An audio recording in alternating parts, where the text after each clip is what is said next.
New post-war Old Dutch cleanser, famous for chasing dirt, presents Nick Carter, famous for chasing crime.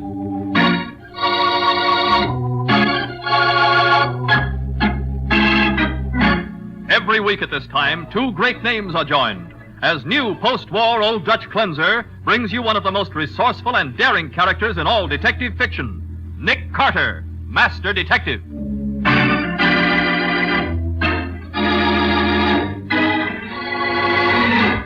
What's the reason for the water seeping under that bathroom door, Mr. Nigel? Why, I don't know, Mr. Carter. Then we better find out. Great Scott, it looks like the Johnstown flood. Good heavens. Oh, Nick, look.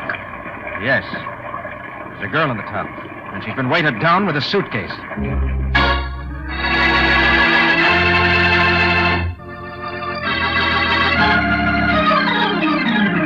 And now, the case of the candidate's corpse. Today's adventure starring Lon Clark as Nick Carter, brought to you by new post-war Old Dutch cleanser. Although it is only 10 o'clock in the morning, Nick Carter has a prospective client in his office, a client whose pompous dignity is a bit startling. Sir, I am the Honorable Wilton Nigel. Oh, yes. You're a politician, aren't you, Mr. Nigel? I, Mr. Carter, am a public servant. Statesman would be an apter term than politician. Won't you sit down, Mr. Nigel? Thank you. Mr. Carter, I want you to protect me. Protect you? From what? I'm scheduled to be the speaker of the day at a stupendous political rally this afternoon in Springville. That's about 20 miles from here. Oh, I read about that. It's going to be an all-day celebration. There'll be a carnival and barbecue and fireworks. Yes, indeed. And my address is to be the feature event of the day. About 50,000 constituents are expected to hear me. And you want me to protect you from them? Certainly not. Mr. Carter, there's a plot afoot. The Honorable Leonard Squire, my opponent, is tied up with a gangster element. And they'll stop at nothing to discredit me. What do they threaten to do? Well, they wouldn't dare threaten me. My information comes from a roundabout source. Information regarding what, Mr. Nigel? You're telling me practically nothing. All I know is that something's up. And that's not any more definite. You'll have to trust my judgment that you're needed, Mr. Carter.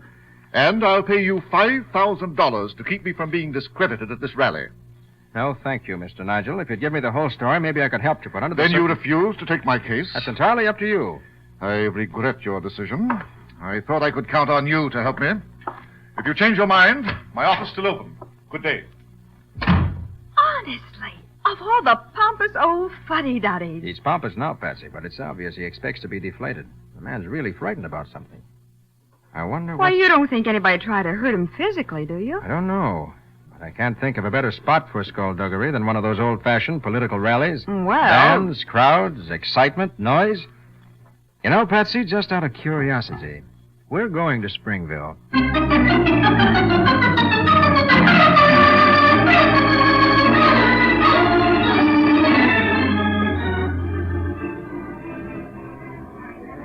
Nick, is this a political rally or a country fair? Well, it's supposed to be a political rally, Oh, Patsy. but- look. They even have a sideshow. Yes, with an Oriental dancer who certainly should draw the crowds, even if the Honorable Mr. Nigel doesn't. Oh, gee. He must be some politician if he has to resort to shows like this to get folks to listen to him. Yeah.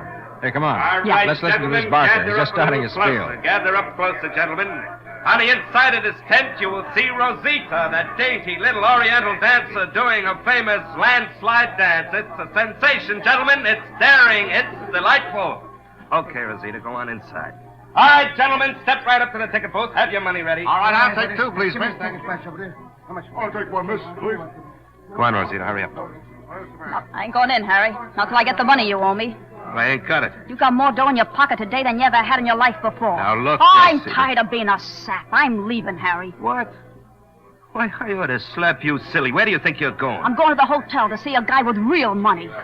You're bluffing. Yeah? Ask the Honorable Wilton Nigel if I'm bluffing, you cheap chiseler. But you can't do this to me. What am I going to do? There's a couple of costumes in my dressing room, wise guy. Do the dance yourself. Hey, Patsy, did you hear what that dancing girl said about Wilton Nigel? I heard it, but I still don't believe it. You know, I think I'll go and have a talk with Mr. Nigel myself. But I thought you weren't going to take his case. Oh, I might have known you couldn't resist. Uh-huh. Other words, you don't want to come to the hotel with me? And listen to old windbag Nigel, I should say not. I'll amuse myself here where there's something interesting going on. Okay. Where'll I find you when I'm through talking to him? I'll be somewhere near here. Oh, if you meet Rosita there, give her my regards.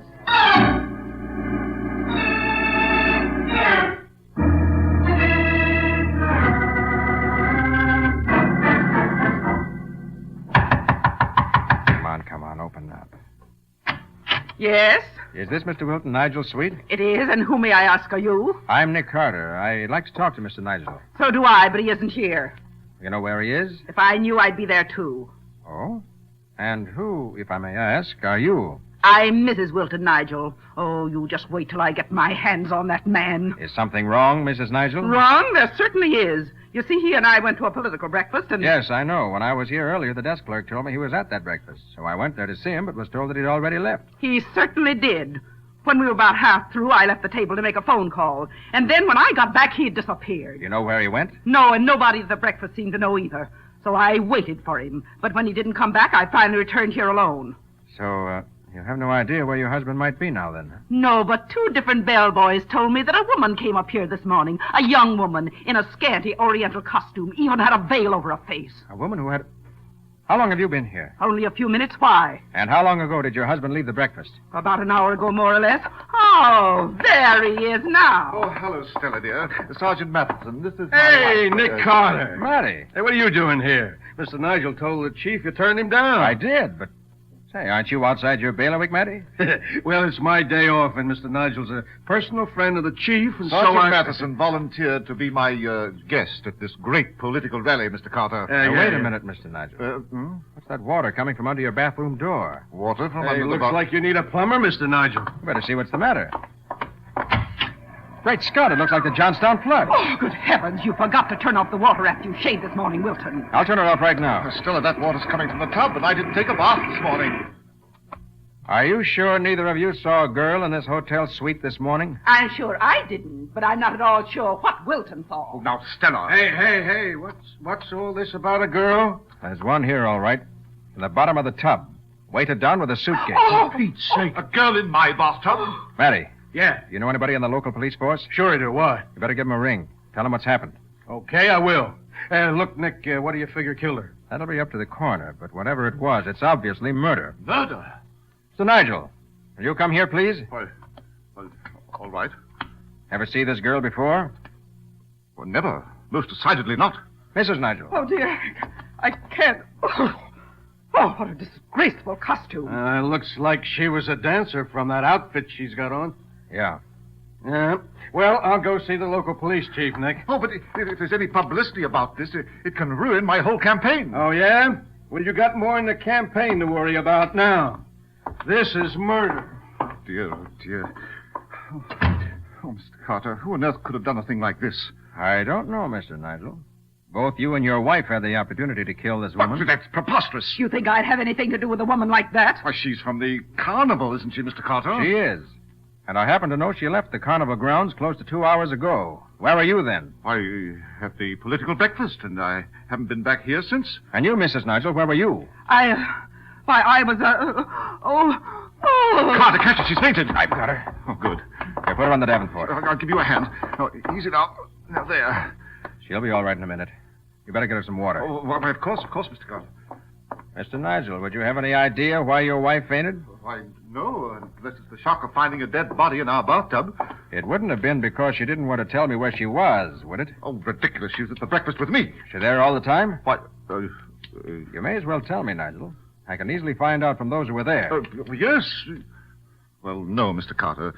Partway through the meal, she excused herself to make a phone call. How long was she gone? Well, as a matter of fact, when I left to meet Sergeant Matheson, she still hadn't come back. I see. Well, Mr. Nigel, as soon as we're sure your wife's all right, you and I are going to see whether we can find out why that girl's body is in your bathtub.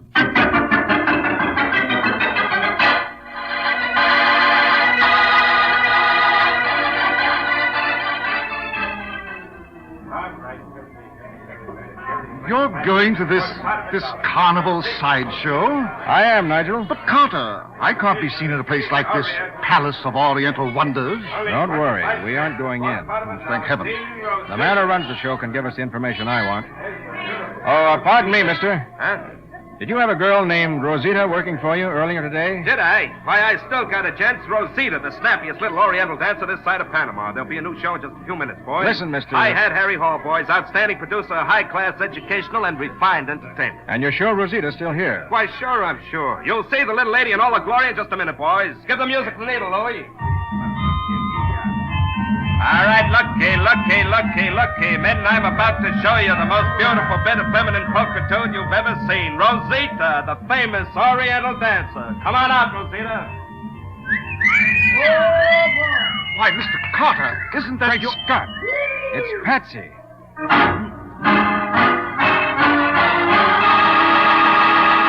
Patsy Bowen may be able to pass as Rosita, the Oriental dancer, to the satisfaction of the public, but not to the satisfaction of Nick Carter.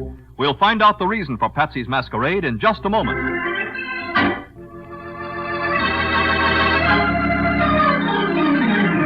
Now back to The Case of the Candidate's Corpse. Today's adventure with Nick Carter, brought to you by new post-war Old Dutch cleanser. In the dancer's dressing room, Mattie, who has rejoined Nick, is eyeing High Hat Harry Hall, owner of the Palace of Oriental Wonders, with plenty of suspicion. Nick is still indignant at having found Patsy in a carnival dance act. Don't be stuffy, Nick. I was trying to help you. But, Patsy, I don't see how that... Look, after his dancer left, Mr. Hall was going to close up his show and leave town. And I thought you wouldn't want to let him get away, that's all. And you did right, Patsy. Thanks. Now, Hall, suppose you start talking. Why did Rosita leave your show? She was just a dame with ideas, I guess. Yeah? You didn't owe her any money. Who, me? Owe the help money? She said you did. And she also said you had more money today for the first time since she'd known you. Where'd you get it? Oh, listen, smart guy. No, you listen. The local police have asked me to work with them. You mean that dame sick the cops on me? Why, I'll slug that... Oh, no, you won't. Harry, she's dead. Come again? I said she's dead. Her body's in the morgue right now. I don't believe it. You will. You'll even get a chance to look at it. Meanwhile, I'm going to take a look through Rosita's stuff. You won't find anything, Sergeant. No, why not, Patsy? Well, that's another reason I took Rosita's place. I wanted to see whether there were any letters or anything that involved her with Mr. Nigel. Well, good for you, Patsy. What did you find? Nothing. Just extra costumes, makeup, the things you expect to find. Oh, speaking of costumes, Patsy, you better get into your street clothes. That Oriental costume Oh, what's on you. the matter? Don't you think I look cute in this outfit? You sure do, baby. As a matter of fact, Patsy, it doesn't look well on you at all. Well, I like that. Why not? Because the suntan pattern on your back doesn't match the lines of the costume. Oh. This Oriental costume is cut very differently from your bathing suit, around the shoulders. Say, I guess you're right. I noticed the same thing on another girl just a short time ago. Look, Hall, what's this Rosita's home address? Well, you got me there, Sarge. Oh, come now, Hall. She worked for you. Didn't she have any references? On a show like this, you don't ask for references. You take whoever you can get. Matty? Yeah, Nick. I think we'll give Hall a chance to spend some time with Mr. and Mrs. Nigel. What do you mean? I mean, he's going back to the hotel and stay with them while you and I go to the city. Oh, for the love of Pete, Nick, there what's are labels in the girls' costumes, and the costumer may have a record of the sales. Of course. A good idea, Patsy. We can start our search there. Yeah, but look, what if Hall here tries to take a powder while we're gone? Have one of the local policemen keep an eye on him, Matty, and see that he doesn't get away. Patsy, Yes, Nick? for the last time, will you get out of that costume and into some decent clothes? You've got work to do. A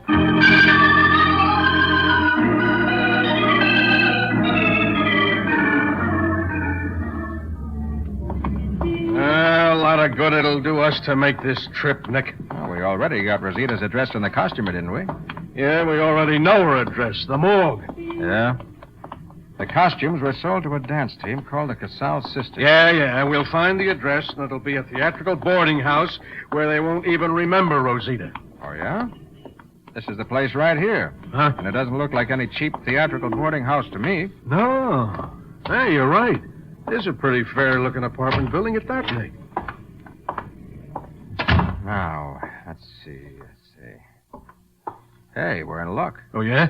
Here's the nameplate, see? Oh. Roxanne Cassell, apartment 1C. Yeah. Okay, press the buzzer. More luck, Matty. Somebody's home. Good. You looking for me? You Roxanne Cassell? Sure. What of it? Got something on you to say? Hey, just a minute. Your voice. Hey, you're Rosita Cassell. You're wrong there, mister. I'm Roxanne. What's up? Was Rosita your sister? No, we just worked together as a dance team. Then we had a fight and split up. Yeah? Last I heard, she was dancing in a cheap little carny show. Well, what's she done now? She's been murdered. Murdered? Sure. What? Was it a man who killed her? What? Why do you ask that? Well, she was running around with a guy before she left town. A big shot. He got sore at her, and she was afraid of him. Scared half to death. You know the man's name? It was a kind of funny name, something like Milton or Wilton. Was it Wilton Nigel? That's it. I always wondered what a guy with a name like that would look like. Well, you're going to find out, Miss Cassell. And fast.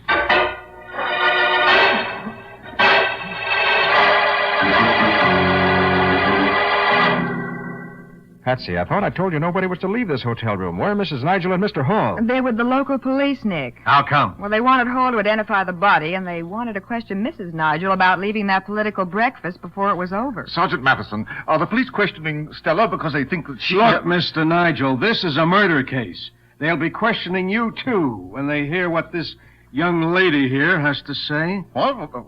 I don't know her. Do I, miss? No, but you knew Rosita all right. And knowing you didn't do her no good either. That's preposterous. They brought you all the way out from the city just to accuse me of murder? Nobody's accused you of murder, Nigel. All I know is what Rosita said about a guy named Nigel. Oh, please, if Stella should come back and hear... Oh, Stella, dear, you... Why, what's happened to your hat? What's happened to my hat, indeed? What's happened to me? Mrs. Nigel, where's Hall? Oh, where is he? When we got out of the car in front of the police station, that man literally threw me against the police and got away. Got away? The crazy fool. I only hope the police don't find him. What? Oh, now see here, Nick. Matty, if they catch up with him, they may shoot to kill. You couldn't blame him either, except that he isn't guilty. He isn't. No. And Miss Roxanne Casal is going to help me prove it. What? Me? I don't get it. You will. We're going to open his Palace of Oriental Wonders show with you taking the part of Rosita. Well, no, I'd be afraid. You needn't be. Matty and I'll be there. And I have a hunch Hall will show up, too. His curiosity won't let him stay away. But if he's a murderer and thinks I'm trying to trap him, why, he... You'll be protected. Patsy, is the costume you wore still in the tent dressing room? It should be. Let's go then. Mr. Carter, you want Stella and me to come, too? No, it's not necessary. Now, look, Nick, a guy like Hall won't fall for that stunt. He's been around too much. Maybe not, Matty, but it's worth a trial. Now, look, he ain't going to be thinking about the carnival. He'll be trying to get out of town fast. In his car? No, the police will be watching that. My hunch is he'll head for the freight yards. And that's where I'm going right now.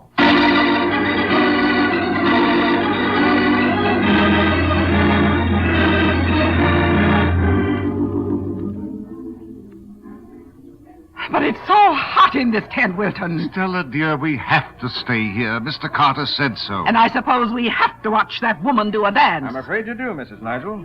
She should be about ready. Patsy's helping her get into the costume now. I don't see why anybody would need help to get into a skimpy thing like that. Oh, Mr. Carter, look, coming down the aisle. Sergeant Matheson and... And Mr. Hall, oh, wait till I get my hands on that man. Come on, Hall, come on. Bring him back alive. That's me. Okay, Nick. Now, who was right, Look, what's the idea? I ain't done nothing. No? Hall, who paid you to bring your show to Nigel's political rally? Nobody. The police are going to search you, Hall. If they find any substantial sum of money, you'll be in the spot. What do you mean? I heard your dancing girl say you hadn't been able to pay her, but that you had some money today for the first time in weeks. Okay, so what if I was paid to bring the show here? I wasn't told to do nothing crooked, just bring in the show and play here at the rally. Why? Look, I don't ask questions. If somebody wants to give me $1,000 with no strings tied to My it... opponent was responsible for that. He wanted to make my political rally look cheap and discredit me. Miss Cassell's all ready, Nick. Fine, I'll signal you when to start. Well, what goes on here? We're going to have a private performance, Hall. All right, sit down, everybody. Go ahead, Patsy. What about the music? Look, Hall, now that you're here, suppose you play the organ, just the way you did for Rosita. Well, why should I? This ain't Get busy, Hall. Do as Nick says. Oh, okay. Pull the curtains, Patsy. Right. Oh, good heavens! Of all the disgraceful... Quiet, please, Mrs. Nigel. Wait a minute, Miss Casal. Stay in the center of the stage. Don't try to talk to Hall. I said don't... What did she say to you, Hall? I just told him to play a little faster, that's all. Are you sure you didn't tell him how you murdered the woman we found in the bathtub? What? Me murder Rosita? Yes, you. You're crazy. I wasn't even here. I was in the city. Oh, no, you weren't. You were right here in town. What?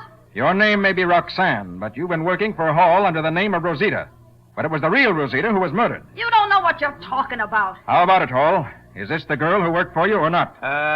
No, this ain't the one. I think she is. And now look, Nick, if Harry says she ain't the one, how are you going to prove different?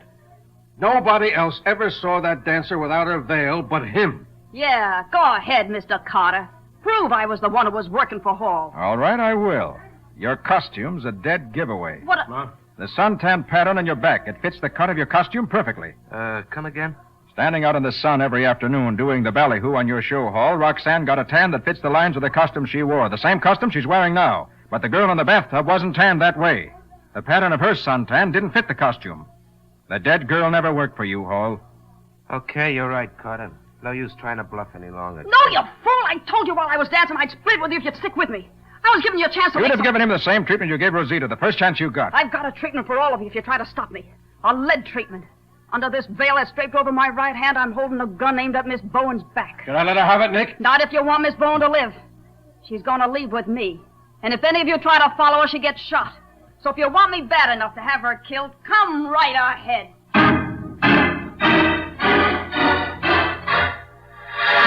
Patsy slowly puts her hands up as the dancing girl reveals a new use for a veil.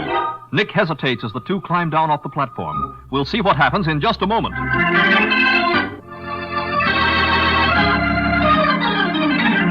Now for the conclusion of The Case of the Candidate's Corpse.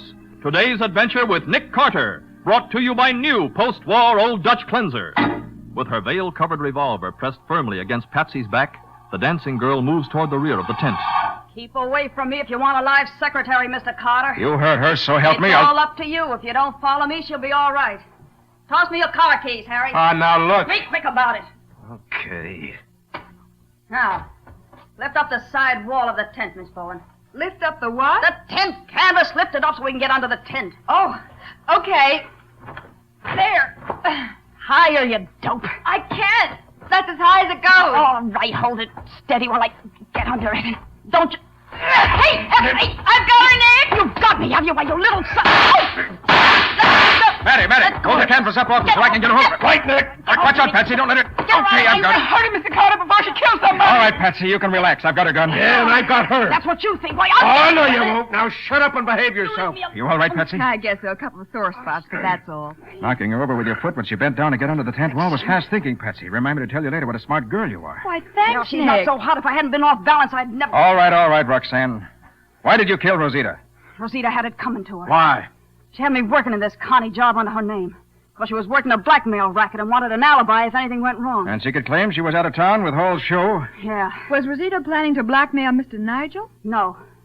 The gang that's trying to keep him from getting elected hired her to come up and sneak in his hotel room while he was out. Uh-huh. She's going to put on a big act about how she was his girlfriend and all that stuff. And when she was through with her act, Nigel would have had to withdraw from the race or face a nasty scandal. That's it, Mr. Carter. And if anything went wrong, Rosita would have taken your place in the show. Why, sure. She could have proved she was doing a dance act at the time she was supposed to have been putting on her act with Nigel. Oh, I get it. Pretty clever. Clever? Disgraceful, you mean? But how did you happen to go to the hotel, Roxanne? Saw a chance to make myself a nice hunk of money. So I decided to sell what I knew to Nigel. Only when you got to the hotel, you found Rosita was already there. Yeah. Yeah. Rosita guessed I was there to double-cross her when we got into a fight. I knew I had to get rid of her, so I hit her over the head with a bookend. And you put her in the bathtub and turned on the water. Yeah. Then I went back to town to see if I could find where she kept her money. But you got there too soon. You mean he got there in time to save me from being the victim of a dirty political plot? It almost looks as if I'm a man of destiny. Save the speech for tonight, Wilton. Yes, Mother. One thing, Mr. Nigel. When you came to my office, why wouldn't you tell me where you got the tip that somebody was plotting to ruin your career? Well, it was an anonymous phone call from a girl. It was from me, in case I decided to sell out to you. Then why didn't you tell me that, Mr. Nigel? And have Stella know a beautiful young girl had been talking to me on the phone? Dear me. I'd rather go through anything than have that happen.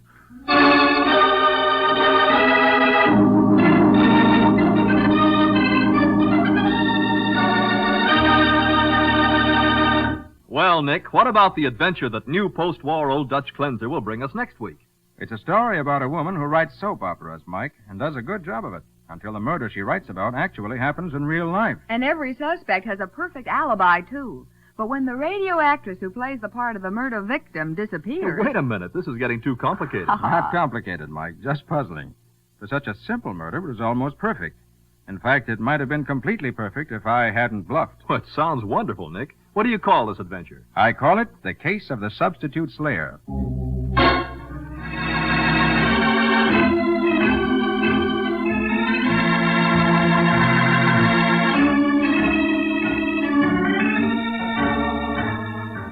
Nick Carter, Master Detective, is presented each week at this time by the Cudahy Packing Company. It is produced and directed by Jock McGregor and is copyrighted by Street and Smith Publications, Incorporated.